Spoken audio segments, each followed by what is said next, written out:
మొన్న గోవాకి వెళ్ళాం కదా, మా ఫ్రెండ్కి మనీ ఇవ్వాలి. సో పర్ హెడ్ 15K పడ్డాయి. నేను ఆల్రెడీ 5K ఇచ్చాను, ఇంకా రిమైనింగ్ 10Kనే. నీ శాలరీ వచ్చింది కదా, ఆ 10K సెండ్ చేసేయి. నేను నా ఫ్రెండ్కి సెండ్ చేయాలి, ఓకేనా? దగ్గర అయితే డబ్బులు లేవు, సారీ ఏమనుకోవద్దు. మీకు వచ్చే శాలరీలో మీరు ఇంట్లోకి ఇవ్వకపోయినా పర్లేదు, బట్ నన్ను మాత్రం ఏమి అడగండి. అసలు కోడి పెట్టని తెచ్చుకుందే రోజు గుడ్డు పెట్టిద్దని, ఇంకా గుడ్డు పెట్టదు అని తెలిసాక ఆ కోడి పెట్ట నాకెందుకు, చంపేసి వండుకొని తింటే అయిపోయిద్ది. ఈ వీడియో చూడు ఒకసారి, చాలా బాగుంది.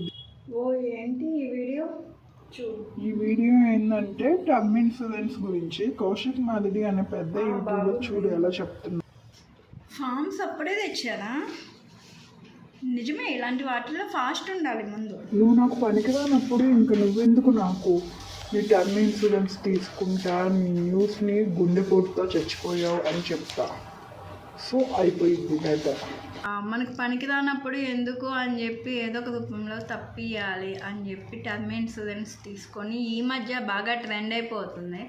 చంపేసి ఇల్లీగల్ అఫైర్లో ఉండడం అది బాగా స్టార్ట్ చేశారు. దానివల్ల ఏంటంటే నేను ఒకటి చెప్పాలనుకుంది, కోడి పెట్ట గుడ్డు పెట్టేటప్పుడు అది పొడిచిద్ది భయ్యా.